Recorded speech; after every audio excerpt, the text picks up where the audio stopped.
Market లో invest చేసి మీ డబ్బులు డబుల్ చేసుకోవాలనుకుంటున్నారా? విజయవాడలో జరిగే సుందరరామిరెడ్డి గారి లైవ్ సెమినార్ కి అటెండ్ అవ్వండి.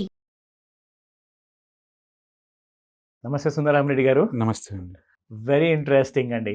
ఇప్పుడు ఓటీటీస్ ట్రెండ్ నడుస్తుంది. సో నెట్ఫ్లిక్స్ అందులో కోర్స్ మనం పబ్లిసిటీ కాదు, బట్ ఒక మంచి ఇంపార్టెంట్ వరల్డ్ ఫేమస్ అయిపోయిన విషయం గురించి మనం మాట్లాడబోతున్నాము.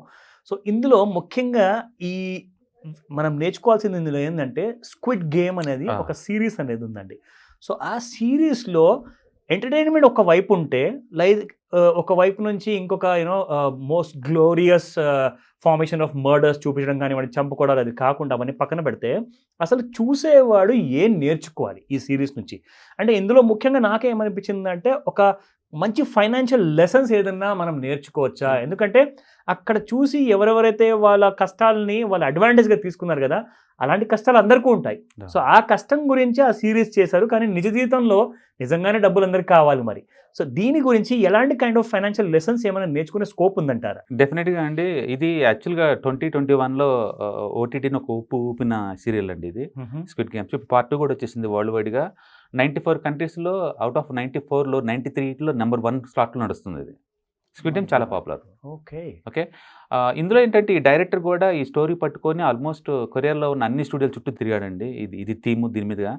అతను సొసైటీలో ఈ క్రెడిట్ కార్డ్స్, ఈ అప్పులు పాలైన వాళ్ళు ఎంత స్ట్రగుల్ అవుతున్నారో, వీళ్ళకి నెక్స్ట్ లైఫ్ ఏముంటుంది, వీళ్ళకి నెక్స్ట్ వీళ్ళ ఆలోచన విధానం ఎలా ఉంటుంది అనే దాని మీద థాట్ తోటి మోస్ట్ డిమాండెడ్ వేలో దీన్ని డిజైన్ చేశాడనమాట. కానీ వాళ్ళు ఇది మోస్ట్ వైలెంట్గా ఉంది, ఇది మరీ టెరిఫిక్ వైలెన్స్ ఉంది దీంట్లో, అంటే ఇది ఒక సపరేట్ జోనర్ లాగా ఉంది, ఇంతవరకు ఎవరు కనిపించే జోనర్ ఇది అని చెప్పి ఎవరు తీసుకోలేదు. అదే టైంలో నెట్ఫ్లిక్స్ వాళ్ళు ఏషియన్ మార్కెట్ కొంచెం క్యాప్చర్ చేద్దాం, కొంచెం ఇన్నోవేటివ్ బోల్డ్ కంటెంట్ ఏదైనా ఉంటే ఇన్వెస్ట్ చేద్దామని వాళ్ళు రెడీగా ఉన్నారనమాట. ఆ టైంలో ఈ డైరెక్టర్ వాళ్ళకి అది వినిపించడం, వాళ్ళేమో బడ్జెట్ అంత పెట్టలేమని చెప్పేసి చాలా తక్కువ బడ్జెట్ వాళ్ళకైతే, నెట్ఫ్లిక్స్ చాలా పెద్ద కంపెనీ కదా, చిన్న బడ్జెట్ ఇచ్చారు. ఆ బడ్జెట్తోనే తను తీసాడు అనమాట. అది నెక్స్ట్ హిస్టరీ ఇంకా అది. నెక్స్ట్ హిస్టరీ క్రియేట్ చేసింది. దీంట్లో ఏంటంటే సొసైటీలో ఉన్న ఇన్ఈక్వాలిటీ, అంటే అప్పులు ఉన్నోళ్ళు, అంటే ఫైనాన్షియల్గా ఎలాంటి లేని లైఫ్లు, ఫైనాన్షియల్ బాగా డబ్బును అల్టా రిచ్ వాళ్ళు ఎలా ఆడుకుంటాడు సిస్టాన్ని, రిచ్ ఉన్నోళ్ళు ఈ పూర్వలు సిస్టాన్ని ఎలా ఆడుకుంటాడు అనే దానికనమాట. అంటే ఒక రిచ్ పర్సన్స్కి బోర్ కొడితే ఓకే ఈ అప్పుల పాలైన జీవితాల్లో ఎలా గేమ్ ఆడుకుంటారు వాళ్ళు అనేదాన్ని మనం ఎగ్జాంపుల్ తీసుకోవచ్చు. రెండోది ఇక్కడ 456 మెంబర్స్ మొత్తం అప్పుల పైన అందరు కామన్ ఏముంటుంది లింక్ అంటే 456 మంది అండి. దాంట్లో వాళ్ళందరినీ వీళ్ళు మీకు మనీ కావాలంటే ఈ నెంబర్ కాల్ చేయని అని చెప్తారు. ఆల్రెడీ అప్పుల పాలైన వాళ్ళు కాబట్టి ఏదో విధంగా అప్పు తప్పించుకోవచ్చు రావచ్చు. అంటే కొంతమంది తల్లికి తెలియకుండా ఆమె క్రెడిట్ కార్డు వాడటాలు, అండ్ మదర్ కోసం ఉన్న ఇన్సూరెన్స్ మనీని మదర్ తెలియకుండా ఆ డబ్బులు వాడుకోవటాలు, గుర్ర పందాలు ఆడి డబ్బులు పోగొట్టుకున్న వాళ్ళు, క్రిప్టో కరెన్సీ ఆడి డబ్బులని పోగొట్టుకున్న వాళ్ళు, ఇలా డిఫరెంట్ వేస్లో అనమాట. ఎంత అంటే ఒక తల్లి తెలియకుండా కొడుకు, తల్లి ఇద్దరు వస్తారు ఆ షోకి, ఒక భార్య ఒక భర్త, ఒకరు తెలియకుండా ఒకళ్ళు వస్తారు. అంటే ఒకరు తెలియకుండా ఒక అప్పులు చేస్తున్నారు. అంటే సొసైటీలో ఈ అప్పులు ఎక్కువ చేస్తే ఎలాంటి పరిస్థితులు ఎదుర్కోవాల్సి వచ్చింది అనేది ఒక మొరల్గా చూపించాడు అనమాట దీంట్లో. అంటే అందులో మనం చూపించడం మోస్ట్ వైలెంట్ వేలో చూపించినా సరే, బట్ మనం నేర్చుకోవడానికి ఫైనాన్షియల్ వేలో మాత్రం చాలా ఉంటాయి. ఎందుకంటే ఇక్కడ వచ్చే క్యారెక్టర్స్ అన్నీ కూడా టూ మచ్గా ఫైనాన్షియల్ ప్లానింగ్ లేకుండా, ఫైనాన్షియల్ డిసిప్లిన్ లేకుండా అప్పులు పాలైన జీవితాలు అనమాట. ఓకే వాళ్ళు బయట ఉన్నా సరే ఇంకా స్ట్రెస్ జీవితకాలం భరించాల్సిందే.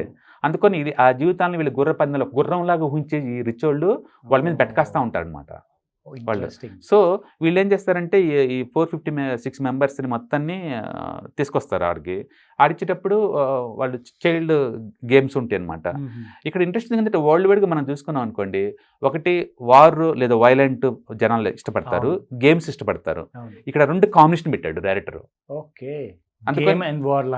ఆ గేమ్స్ కూడా ఎంత సింపుల్ అంటే మనం దాన్ని ఐడెంటిఫై చేసుకోవచ్చు. మనం చిన్నప్పుడు ఆడుకున్న గేమ్స్ లాగా ఉంటాయి. Like run fast, run stop అనగానే ఆగిపోవాలా, మళ్ళీ రన్ తప్పులు చేసావో మిషన్ చంపేస్తుంది మనుషుల్ని. అలాంటి చిన్న గేమ్స్ అనమాట. అలాగే నెంబర్ 5 అని రాగానే 5 కలిసి ఒక రూమ్లోకి వెళ్ళిపోవాలా, ఎవరైనా వెళ్ళకపోతే మనం చంపేస్తుంటారు. అలాగే చింతపిక్కల ఆటలు, ఈ టైప్ అనమాట గేమ్స్ అన్ని కూడా చిన్న గేమ్స్ అనమాట. అందుకని యూజర్స్ అందరూ ఇన్వాల్వ్ అవుతారు, వాళ్ళని ఐడెంటిఫై చేయగలుగుతారు అనమాట. అందుకని దాన్ని అంతగా ఎంజాయ్ చేస్తున్నారు వరల్డ్ వైడ్గా. సో ఈ 456 మెంబర్స్ని తీసుకొచ్చేసి వాళ్ళ చేత గేమ్స్ ఆడిస్తూ ఉంటారు. గేమ్లో ఫెయిల్ అవుతే డెత్ అయ్యింది డైరెక్ట్గా, అంటే విన్ ఆర్ డై, 2 సినారియో అంతే. కానీ ప్రతి గేమ్కి ముందు వాళ్ళకి ఓటింగ్ పెడతారు. ఈ గేమ్ కంటిన్యూ చేద్దాం అనుకుంటున్నారా, డ్రాప్ అవుదాం అనుకుంటున్నారా. ఓకే, మీరు కంటిన్యూ చేద్దాం అనుకుంటేనే కంటిన్యూ చేస్తాం అంటే వాళ్ళు మళ్ళీ దాంట్లో ఎతుకులు ఫాలో అవుతున్నారు. వాళ్ళు ఇస్తామని అమౌంట్ ఇస్తూ ఉంటారు ఖచ్చితంగా. ప్రతి గేమ్కి గేమ్ మనీ పెరుగుతూ ఉంటుంది.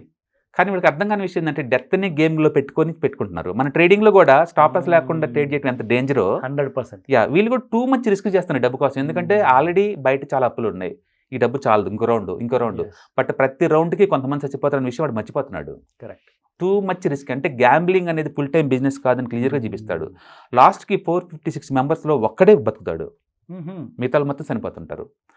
ఇందులో వింత ఏంటంటే వాళ్ళు చనిపోతున్న ముందే తెలుసు, బట్ ఆయన అంత రిస్క్ తీసుకున్నారు. అంత రిస్క్ వాళ్ళ జీవితాల్లో రిస్క్. అది గ్యాంబ్లర్స్ కదా ఆల్రెడీ బయట కూడా. అంటే ఒక ఫైనాన్షియల్ డిసిప్లిన్ లేకపోతే ఎంతటి ఎక్స్ట్రీమ్ స్టెప్ తీసుకుంటావు అని చెప్పడానికి ఒక గేమ్ రూపంలో చూపిస్తాడు. అక్కడ ఉంది జస్ట్ గేమ్ కాదు, అంతకు మించి అనమాట. జీవితాలతో ఆడుకుంటున్నారు మీరు, బయట కూడా అదే చేస్తున్నారు, ఇక్కడ కూడా వాళ్ళు అదే అంటారు. బయట పోయిన మనం ఎలా సర్వే అవుతాము, గేమ్ కంటిన్యూ చేద్దాం అంటారు. గేమ్ కంటిన్యూ అయితే ఏమవుతుంది, నెక్స్ట్ రౌండ్లో మళ్ళీ కొంతమంది చనిపోవాలా, ఓడిపోయో చనిపోతారు. అంటే ఎవరికి వాళ్ళు కాన్ఫిడెన్స్, నేను విన్ అవుతాను అని. మన ట్రేడింగ్లో ప్రతి ట్రేడ్లోకి ఎంటర్ అవుతాము, ఈ ట్రేడ్ నేను విన్ అవుతా అంటాడు, బట్ లాస్ అవుతా ఉంటారు, ట్రాప్ అయిపోతుంది. మన ట్రేడింగ్ ఒక పర్సనాలిటీ, గ్యాంబ్లర్ యొక్క పర్సనాలిటీని స్క్విడ్ గేమ్లో పర్సనాలిటీతో ఈజీగా మనం ఐడెంటిఫై చేసుకోవచ్చు. అంటే ఒక అన్ప్లాన్డ్ బ్యాడ్ ఫైనాన్షియల్ డిసిషన్ తీసుకున్న వాళ్ళు ఫర్దర్ లైఫ్ ఎలా ఉంటుందో మనకు క్లియర్గా చూపిస్తారు అనమాట. బేసికల్గా దీని ద్వారా మనం ఏంటంటే ఒక 6 లెసన్స్ నేర్చుకోవచ్చు. ఒకటి, importance of saving the money save చేయకపోతే ఏం జరిగిద్ది మనకు క్లియర్గా చూపిస్తారు ఇందులో పార్టిసిపెంట్స్ అనమాట. ఈవెన్ హీరో కూడా వాళ్ళ మదర్ ఇన్సూరెన్స్ కోసం పెట్టిన డబ్బును వాడుకుంటాడు మదర్ తెలియకుండా. చివరికి ఆమె షుగర్ ఎక్కువయ్యి కాల్ కట్ చేయాలనుకుంటే ఇంకా డబ్బులు లేవు. వాళ్ళ మదర్ అంటే వీడు చాలా ఇష్టం, కానీ ఇన్సూరెన్స్ డబ్బును మొత్తం వాడేసుకున్నాడు ఆల్రెడీ తెలియకుండా, వాళ్ళ మదర్ తెలియకుండా. అది ఫస్ట్ గ్రేట్ లెసన్ అది. అందుకని మనీ సేవ్ చేయకపోతే ముందు రోజుల్లో ఎలాంటి కష్టాలు అనిపించవచ్చు, ఎలాంటి కష్టాలు అనిపిస్తారో క్లియర్గా ప్రాక్టికల్ చూపిస్తారు అనమాట. అండ్ రెండోది, gambling always risky business, any point of టైంలో. 456 మెంబర్స్ ప్రతి గేమ్లో ఓడిపోతే చచ్చిపోతారన్న విషయం తెలుసు వాళ్ళకి, అయినా సరే గేమ్ కంటిన్యూ చేద్దాం అంటారు అందరు ఊరికి వాళ్ళే. That is gambling. అది గ్యాంబ్లింగ్ అంటే లైఫ్ని స్టేక్గా పెట్టి గేమ్ ఆడుతున్నారు వాళ్ళు. వాళ్ళ స్టాప్ లాసే వాళ్ళ లైఫ్. ప్రతి గేమ్ కొంతమంది నిర్దాక్షణ చచ్చిపోతుంటారు. ఎంత అంటే నువ్వు చచ్చిపోతే ఆ డబ్బు కూడా నాకే వద్దు కానీ చంపేస్తూ ఉంటారు లైట్ ఆగిపోయిన తర్వాత, మోస్ట్ వైలెంట్ వేలో అనమాట. So gambling not always the risky business అని చెప్పి క్లియర్గా ఉంటుంది. అండ్ థర్డ్ వన్ ఏంటంటే ప్రొటెక్ట్ యువర్ ఫైనాన్షియల్ అకౌంట్స్. ఒక క్యారెక్టర్ ఏంటంటే వాళ్ళ మదర్ ఏటీఎం కార్డు కొట్టేసుకొని పిన్ నెంబర్ కింద వాళ్ళ కూతురు డేట్ ఆఫ్ బర్త్ని పెడతాడు. అంటే మనకు ఈజీగా అవతల ఐడెంటిఫై చేయొచ్చు, అవతల పిన్ నెంబర్స్ని ఈజీగా ఐడెంటిఫై చేయొచ్చు అంటాడు. అందుకని పిన్ నెంబర్స్ ఎంత కాంప్లికేటెడ్గా పెడితే నీకు అంత బెటర్ అనేది ఇండైరెక్ట్గా చెప్తాడు అనమాట. వాళ్ళ మదర్ అంటుంది అనమాట, కార్డు కొట్టేసావు నువ్వు, ఎట్టకని పెట్టావు పిన్ నెంబర్ అంటే నువ్వేం పెడతావు, నా కూతురు బర్త్డే కాదు పెట్టింది అంటాడు వాడు. అంటే ఈజీగా ప్రిడిక్టబుల్ ఉన్న పిన్ వర్డ్స్ పెట్టుకోకూడదు అని చెప్తాను అనమాట. అందుకని స్ట్రాంగ్ ఉన్న పాస్వర్డ్సే పెట్టుకోండి అనమాట. Good example. And fourth one, money అనేది చాలా జాగ్రత్త ఖర్చు పెట్టుకోండి. దొరికింది కదా, వచ్చింది కదా అని చెప్పేసి గొర్రెల పందాల మీద, క్రిప్టో కరెన్సీల మీద, వాటి మీద వీటి మీద మన రిస్క్ కంట్రోల్ లేని చోట నువ్వు పెట్టకూడదు, మనీని జాగ్రత్త ఖర్చు పెట్టాలని చెప్తాను అనమాట.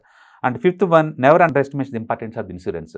వాళ్ళ మదర్కి కాల్ ఇన్సూరెన్స్ ఎక్కువైంది, కాల్ కట్ చేయాల్సి ఉంటుందంటే డబ్బు లేదు, డబ్బు లేకపోతే ఆమె కొన్ని రోజులు చనిపోద్దాము డైరెక్ట్గా. ఆమె చనిపోకుండా ఉంటే కోసం వీడు గేమ్ ఆడటానికి వస్తాడు హీరో, బట్ ఈ డబ్బని తీసుకొని వెళ్ళే సర్కిల్లో చనిపోయి ఉంటుందా. No use. అందుకని ఇన్సూరెన్స్ వాటికి ఈ లైఫ్ సేవింగ్ ఇన్స్ట్రుమెంట్స్ వాటిని స్టేక్ చేసి మనం ఏం గేమ్ ఆడద్దు అని అంటాడు అనమాట. అండ్ సిస్టమ్ సపోర్ట్ ఉండాలి నీకు అంటాడు. ఇందులో గేమ్ ఆట వచ్చిన వాళ్ళందరూ, అప్పులు చేసిన అందరూ కూడా ఏంటంటే ఎవరికి రివీల్ చేయరు. ఒక భార్య భర్తకు చెప్పదు, భర్త భార్యకి చెప్పదు, ఇద్దరు వస్తారు గేమ్కి. వచ్చిన తర్వాత నువ్వు వచ్చావేంటి అని తెలియకుండా ట్రాప్ అయిపోతారు. ఒక తల్లి ఒక కొడుకు ట్రాప్, ఇద్దరు ఒకళ్ళు తెలియకుండా ఒకళ్ళు వస్తారు. ఎందుకు వచ్చావంటే నువ్వు అప్పులు. రియల్లీ చాలా నిజ జీవితంతో ఇది ముడిపడి ఉంది అనుకుంటాను. నిజంగా స్క్విడ్ గేమ్ ఒక ఎగ్జాంపుల్. బట్ అందరు ఇలాంటి చూసి ఎంకరేజ్ చేయకూడదు. బట్ ఏంటంటే ఇవి చూడకుండానే మేము మీకోసం ఇంత కష్టపడి ఇంత మంచి ఎపిసోడ్ చేసాం కాబట్టి, సో ఈ ఎపిసోడ్తో నేర్చుకోండి లైఫ్లో ఈ 6 లెసన్స్ని జాగ్రత్తగా పాటిస్తే మీరే సక్సెస్ఫుల్ అవుతారు డెఫినెట్గా. అందుకని మనీ సేవ్ చేయాలి, మనీని వైజ్గా వాడుకోవాలా, పాస్వర్డ్స్ చాలా స్ట్రాంగ్గా ప్రొటెక్ట్ చేసుకునేలాగా ఉండాలా, వేరే వాళ్ళు ఈజీగా గెస్ చేసేలాగా ఉండకూడదు. అండ్ టర్మ్ ఇన్సూరెన్స్ ఇవి మ్యాండేటరీగా ఉండాలా, సేవింగ్స్ కంపల్సరీగా ఉంచుకోవాలన్నమాట. సో ఈ స్క్విడ్ గేమ్ అంటే గేమ్ లాగా దాన్ని ఎంజాయ్ చేసే బదులు దానికి మనం పనికొచ్చే మ్యాటర్ ఏదైనా చూస్తే చాలా ఉందన్నమాట దాంట్లో వర్క్. యాక్చువల్గా ఆ డైరెక్టర్ సొసైటీలో క్రెడిట్ కార్డులలో లోన్ కట్టలేక వాళ్ళు డిఫాల్ట్ అయిన వాళ్ళ జీవితాలు నెక్స్ట్ రౌండ్లో ఏం జరగబోతుందని ఊహించి రాసిందనమాట.